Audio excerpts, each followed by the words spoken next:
கடகராசி என்பர்களே, கடகராசி என்பர்கள் இத்தனை நாட்கள் பட்ட கஷ்டத்திற்கான ஒரு விடிவு காலமாக வரக்கூடிய நாட்கள் அமையுது. நிறைய பேர் இந்த கடகராசியில் இருக்கிறவங்க கமெண்டில் கழுவி ஊற்றிட்டுருப்பீங்க. என்ன அப்படின்னா, சார் ரொம்ப நாளாக போராடிட்டு இருக்கோம், ரொம்ப நாளாக கஷ்டப்பட்டு உயிர் மட்டும் தான் இருக்குது, அது இதுன்னு ரொம்ப குழம்புவீங்க. அப்படி குழம்பிகிட்டு இருந்த அத்தனை பேருக்கும் ஒரு முதல் படிக்கட்டாக நன்மைக்கான நேரமாக வர இருக்குதுங்க. சரி, இந்த முதல் படிக்கட்டுங்கிறது ஆக்சுவலாக கரெக்டாக சொல்லப்போனால் உங்களோட ஜாதகத்தை கணிச்சு பார்த்தோம் அப்படின்னா, ஒரு வருடத்திற்கு முன்னாடி இருந்தே உங்களுக்கு ஓரளவுக்கு அந்த முதல் படிக்கட்டு ஏற ஆரம்பிச்சிட்டிங்க. அதாவது வெளிச்சம் ஓரளவுக்கு உங்கள் மேலே பட ஆரம்பிச்சிருச்சு. அதுதான் உண்மை. ஒரு சிலருக்கு இன்னும் கையில் வெளிச்சம் உங்கள் கண்ணில் படலை அப்படிங்கிற பட்சத்தில் உங்களுடைய ஜாதகத்தில் இருக்கக்கூடிய கட்டங்களை சரி பார்க்கணும். தயவு செய்து உங்களோட லோக்கலில் இருக்கிற ஜோசியர்கிட்ட நீங்கள் செக் பண்ணுங்கள். இன்றைக்கி உங்களுடைய கட்டத்தின் கணிப்பு படி எப்படி இருக்குது அப்படிங்கிறத செக் பண்ணுங்கள். ஒரு மாதத்திற்கு ஒரு முறை இல்லை, ஒரு வாரத்திற்கு ஒரு முறையே மாற்றம் இருக்குது. ஒரு ஆக்சிஸ் 1 டிகிரி மாறினுச்சு அப்படின்னா உங்களோட தசாபுத்தியிலேயே கிட்டத்தட்ட 6 மாதம் 3 மாத காலகட்டங்கள்லாம் மாறுங்க. அது நிறைய பேருக்கு தெரியறதில்ல, அது நிறைய ஜோதிடர்களும் சொல்கிறதில்ல. ஸோ இப்போ உங்களுக்கு சனிப்பெயர்ச்சி நடக்குது அப்படின்னா அது உங்களுக்கான நாட்கள் கொஞ்சம் தள்ளி தான் நடக்கும். ஸோ உங்களுக்கு குறிப்பிட்ட நாள்லேருந்து குறிப்பிட்ட நாள் வரைக்கும் இருக்கும். அது தசாபுத்தியினுடைய கட்டத்தினுடைய மாறுபாடுகள் அப்படின்னு சொல்லுவாங்க. உங்களோட கிரக பயிற்சி அப்படின்னு சொல்லுவாங்க. அது உங்களுக்கு தனி, காமனாக இருக்கிற தனி. அதை நீங்கள் மைண்டில் நல்லா ஞாபகம் வச்சுக்கணும். அதே மாதிரி இந்த கடகராசி என்பவர்களுக்கு பங்குனி மாதத்தில் இருக்கக்கூடிய முக்கியமான சில நாட்களில் இந்த முதன்மையாக இருக்கக்கூடிய ஒரு 15 நாட்கள் உங்களுக்கு ரொம்பவும் தொழிலில் முன்னேற்றம் ஏற்படக்கூடிய ஒரு காலங்களாக அமையுதுங்க. சார், அது ஏற்கனவே கஷ்டத்தில் இருந்தவங்க இந்த வீடியோ கண்டிப்பாக பாருங்கள். கஷ்டத்தில் இருந்தீங்க, நீங்கள் ரொம்ப உடல் ஆரோக்கியத்தில் கொஞ்சம் மலிவாக இருந்தீங்க, ஸ்கின் சம்மந்தப்பட்ட பிரச்சனை கண்டிப்பாக உங்களுக்கு இருக்கும், மருவோ தேம்பலோ ஏதோ ஒன்று உங்களுக்கு கண்டிப்பாக இருந்திருக்கும். அந்த மாதிரி ஆட்கள் கண்டிப்பாக இந்த வீடியோவை ஸ்கிப் பண்ணாமல் பாருங்கள். உங்களுக்கு பல சுவாரஸ்யமான தகவல்களும் விஷயங்களும் நான் சொல்கிறதுக்காக தான் இந்த வீடியோவை நான் போட்டிருக்கேன்.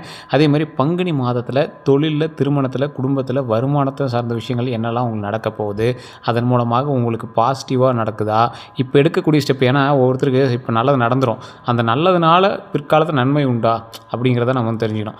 திருமணமாகாதவங்களாம் திருமணம் நடக்கும், அந்த திருமண வாழ்க்கை எப்படி இருக்கும் அப்படிங்கிறத தான் முன்னாடி தெரிஞ்சுக்கணும். திருமணம் நடக்காமல் தான் ஏதோ ஒன்று திருமணம்லாம் பண்ண முடியாது. ஸோ செட் ஆகிறவங்கள தான் திருமணம் பண்ண முடியும். அவங்களால வாழ்க்கை ஃபுல்லாக நம்ம சந்தோஷமாக இருக்கணும் அப்படிங்கிற மாதிரி தான் நம்ம பார்க்கணும். ஸோ அந்த மாதிரி இருக்கிறவங்களை நீங்கள் ஃபில்டர் பண்ணி தேர்ந்தெடுத்துருக்கீங்களா, உங்களுக்கு சரியாக தான் அமைஞ்சிருக்கா அப்படிங்கிறது எல்லாமே சரியாக பண்ணணும். இந்த கடகராசிக்காரர்களுக்கு மற்ற விஷயத்தை விட இந்த குடும்ப ரீதியான விஷயங்கள் உங்களுக்கு ஓரளவுக்கு தாங்க. எப்படி அப்படின்னு பார்த்தீங்கன்னா, தொழிலில் நீங்கள் மாடு மாதிரி உழைப்பீங்க, குடும்பத்துக்காகவும் மாடு மாதிரி உழைப்பீங்க. ஆனால் குடும்பத்தில் இருக்கிற யாரும் உங்களை புரிஞ்சிக்க மாட்டாங்க, உங்களோட இணங்கி வர மாட்டாங்க.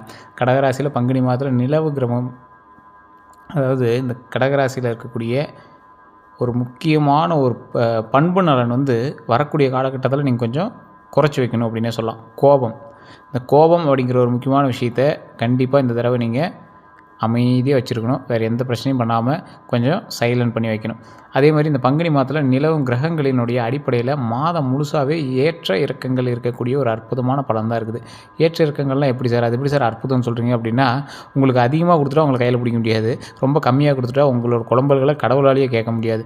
ஸோ அப்படி இருக்கிறவங்களுக்கு சராசரியான ஒரு ஏற்ற இறக்கம் நிறைந்த ஒரு நீட்டான ஒரு வாழ்க்கை கொடுக்குறாரு கடவுள். அதே போல் சில விஷயங்களில் சாதகமான மாற்றங்களை ஏற்படுத்துகிறாரு. குடும்பத்திலையும் உடல் ஆரோக்கியத்தையும் சார்ந்த எச்சரிக்கையாக இருக்கக்கூடிய ஒரு முக்கியமான விஷயத்தை நான் முன்னாடியே சொல்லியிருந்தேன். குடும்ப ரீதியான விஷயத்தில் எச்சரிக்கையாக இருக்கணும். அதே போல் உடல் ரீதியான உபாதைகளில் நீங்கள் கொஞ்சம் எச்சரிக்கையாக இருக்கணும்.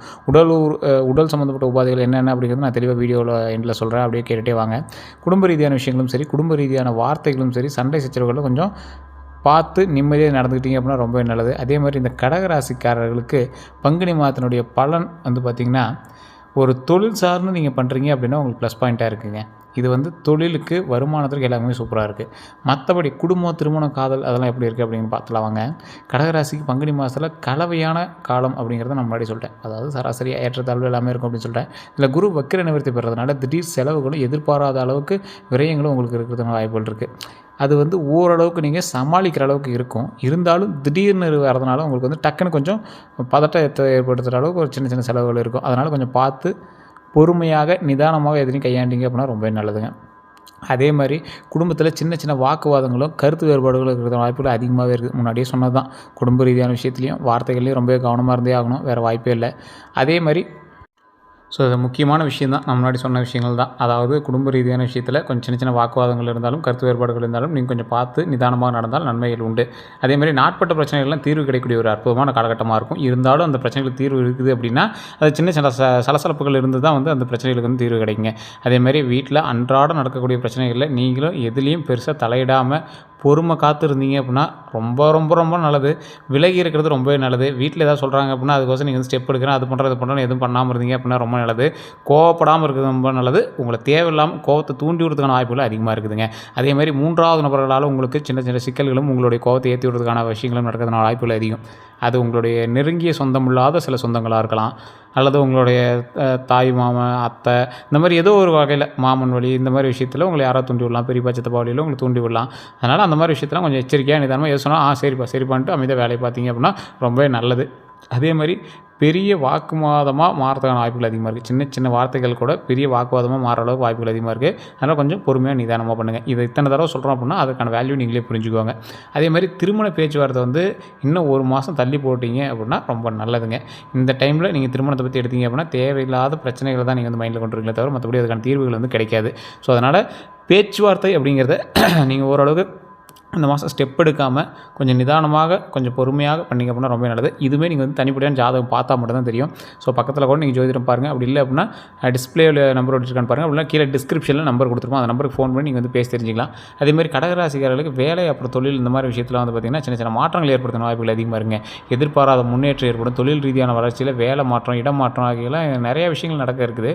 அந்த விஷயத்துலையுமே வந்து பார்த்திங்கன்னா கூட இருக்கிற பணியாற்றக்கூடியவங்களாக இருக்கட்டும், அல்லது உங்களுக்கு கீழே வேலை பார்க்குறவங்களாக இருக்கட்டும், அவங்ககிட்டலாம் வந்து ரொம்பவே நிதானமாக பொறுமையாக பேசுங்க. அவங்கக்கிட்ட வார்த்தை விடுறது ரொம்பவே இது பண்ணுங்கள். எதிர்பாலினத்தவர் இருந்தாங்க அப்படின்னா உங்கள் கூட வேலை பார்க்குறீங்களா இருந்தாலும் சரி, உங்களுக்கு கீழே வேலை பார்க்குறீங்களா இருந்தாலும் சரி, என்கிட்ட ரொம்ப நிதானமாக பேசுறது ரொம்ப நல்லதுங்க. அதேமாதிரி பங்குனி மாதத்தில் 2ஆம் பாதியிலிருந்து உத்தியோகம் சார்ந்த பிரச்சனைகள் வந்து உங்களுக்கு தீரும். பங்குனி மாதத்தில் அடுத்த 15 டேஸ், ஃபஸ்ட்டு 15 டேஸ் வந்து பார்த்திங்கன்னா கொஞ்சம் பொறுமையாக இருந்தே ஆகணும் அப்படிங்கிறது. அதேமாதிரி உத்தியோகம் சார்ந்த பிரச்சனைகள் தீரும் அப்படின்னா இத்தனை நாள் இருந்த பிரச்சனைகள் உங்களுக்கு சரியாகிறதுக்கான வாய்ப்புகள் அதிகம். ஊதிய உயர்வு ஏற்படுறதுக்கான வாய்ப்புகள் அதிகமாக இருக்குது.